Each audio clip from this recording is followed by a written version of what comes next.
আসসালামু আলাইকুম, আমি ডক্টর আদনান। ওয়ালাইকুম সালাম স্যার, আপনাকে কে না চিনে স্যার? আপনাকে দেখে তো বেশ সুস্থ মনে হচ্ছে, কি সমস্যা আপনার? আল্লাহর রহমতে আপনার চিকিৎসা আমি সম্পূর্ণ সুস্থ স্যার।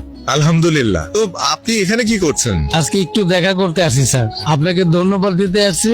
আপনার জন্য খুব ভালো মিষ্টি নিয়ে আসছি sir. Thank you so much. আসলে মিষ্টি খাই না, তারপর আপনি এনেছেন, আমি খুব খুশি হয়েছি। কার কাছে লেছো শেষ হয় না কেন? একটু পরে বুঝবেন কার কাছে নিয়ে আইছে। স্যার আপনার জন্য আমি নতুন জীবন পাইছি। স্যার আপনি পা ধরে সালাম করতে চাই। না না প্লিজ, এগুলো করবেন না প্লিজ। দেখুন, আমি একজন ডক্টর, একজন সেবক, আপনাদের সেবা করা আমার কর্তব্য। ডাক্তার সাহেব, আমি এখন তাহলে কি ওষুধ খাবো? আপনাকে আপাতত কোনো ওষুধ খেতে হবে না। আপনার যেটা করতে হবে সেটা হচ্ছে মানে আপনার জীবন যাপন চেঞ্জ করতে হবে।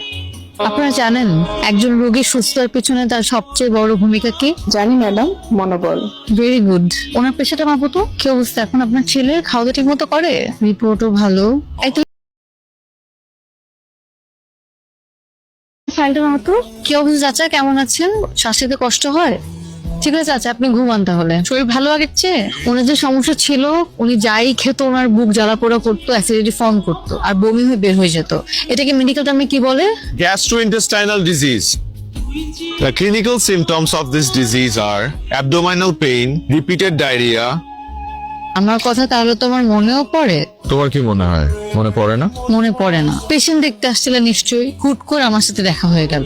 তার মানে তুমি কি বলতে চাও, প্রফেশনাল লাইফের বাইরে আমার পার্সোনাল লাইফ বলে কিচ্ছু নেই? তোমার সাথে পরিচয় হওয়ার পর থেকে তো তাই দেখে আসছি।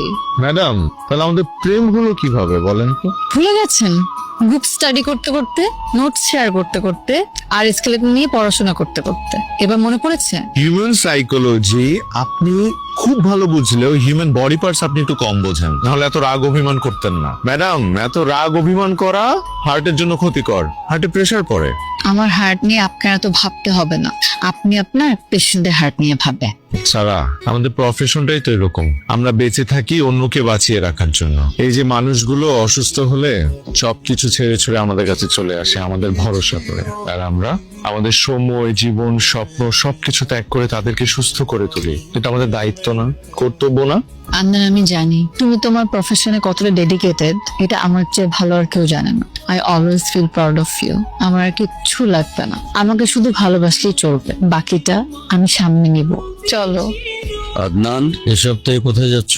শিবপুর নামে এক থানায় যাচ্ছি। ওখানকার চিকিৎসা ব্যবস্থা নাকি খুবই খারাপ, ভালো ডাক্তার যায় না, হসপিটাল একটা আছে ওটা না থাকার মতোই, মানুষজন নাকি খুব কষ্টে আছে। তোমার নিজের গ্রামের মানুষ তো আরো বেশি কষ্টে আছে। চিকিৎসার জন্য ওদেরকে শহরে যেতে হয়, অবহেলায় রোগ পুষে রেখে দিনকে দিন মারা যাচ্ছে। আর যেহেতু আমি ওই গ্রামের ছেলে, তারা আমাকে ফোন করে প্রায় বলে যে আমার ছেলে এত ভালো ডাক্তার, অথচ তাদের জন্য কিছু করছে না। বাবা, আমি তো মানুষ একটা, কত দিকে যাব?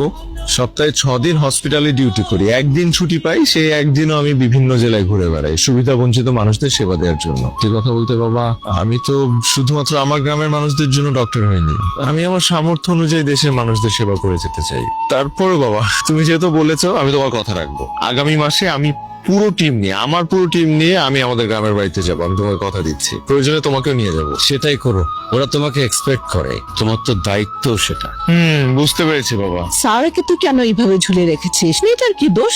সারাকে আমি কোথায় ঝুলিয়ে রাখলাম? কাজের ব্যস্ততার কারণে সময় কুলিয়ে উঠতে পারছি না তো। ইচ্ছে থাকলেই উপায় হয়। এত লক্ষ্মী একটা মেয়ে, ওকে এইভাবে কষ্ট দিস না বাবা।